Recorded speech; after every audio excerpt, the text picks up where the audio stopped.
Welcome back to Pratik Academy.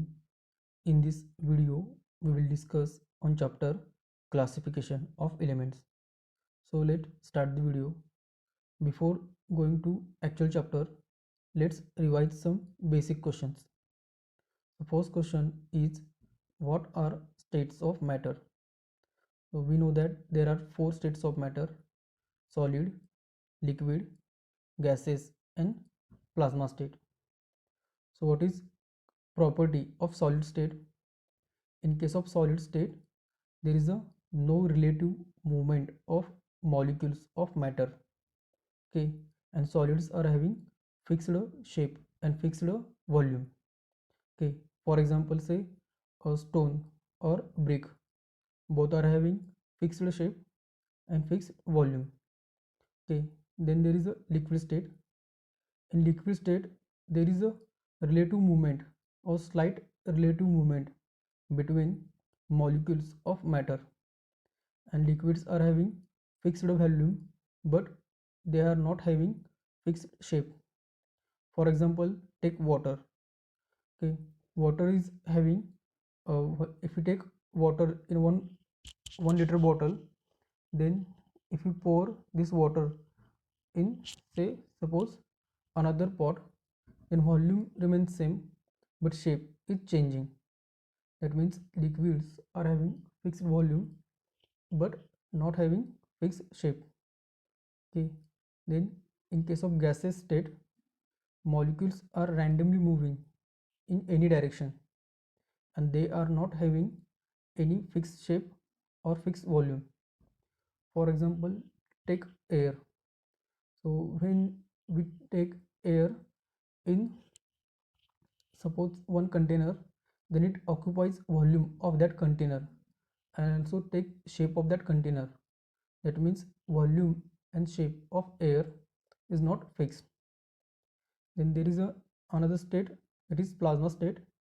We will discuss in detail about plasma state in higher standards. Okay, the next question is, what are different types of elements? So there are three types of elements. First is metal, then non-metal and metalloid. We'll discuss about this in later part of video.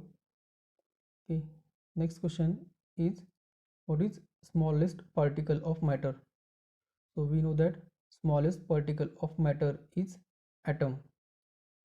The next question is, what is difference between molecules of elements and molecules of compounds? So for that purpose, consider example of molecule of element. For example, molecule of hydrogen or O2.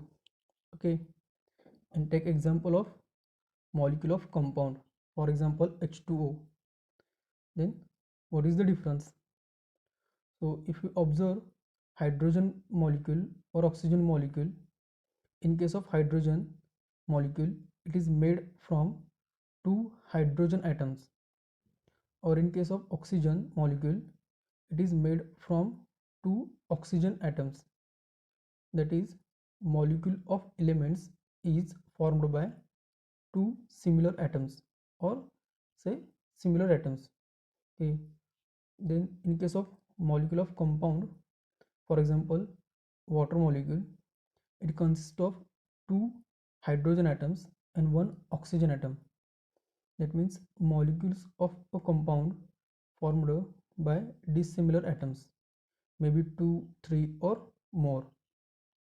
Okay, then next part is classification of elements. So first, what is element? So element is defined as, it is a substance which is entirely made up of one type of atom. For example, oxygen, hydrogen or helium. Okay, in case of oxygen, it is made up of only oxygen atoms. In case of hydrogen molecule or hydrogen element, it is made from only hydrogen atoms.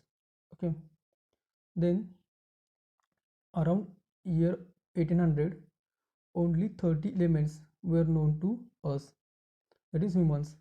Only 30 elements are discovered by human. But with progress of science, today we know 118 elements. Okay, this is due to development of science and research.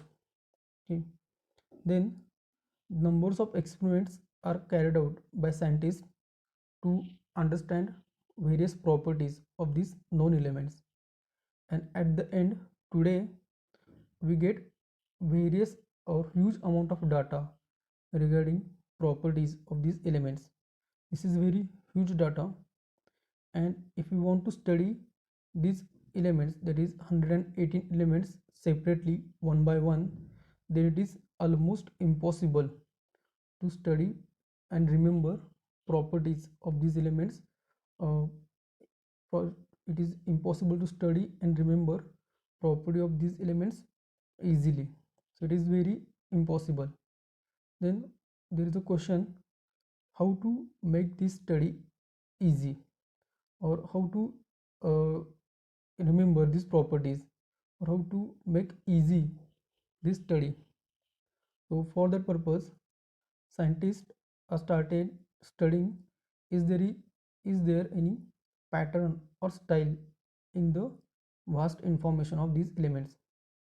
That means they are studying that whether there is a similarity or gradual changes observing between different properties of elements or not.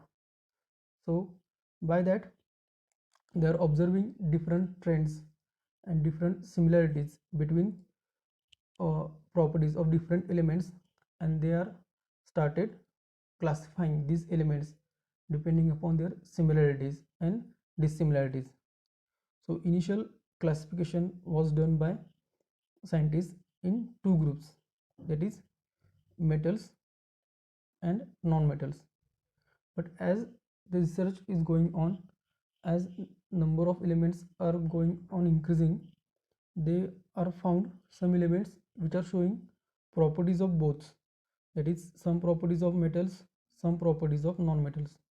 So these, for that elements, they have added another class that is called metalloids, and this process is of classification and studying or sorting these elements is still continuous. Okay, so in this chapter we are going to study some important historical events and research which is done in case of this classification of elements. That part we will discuss in our next video. Thank you for watching this video. If you like this video, please share and subscribe this video with your friends.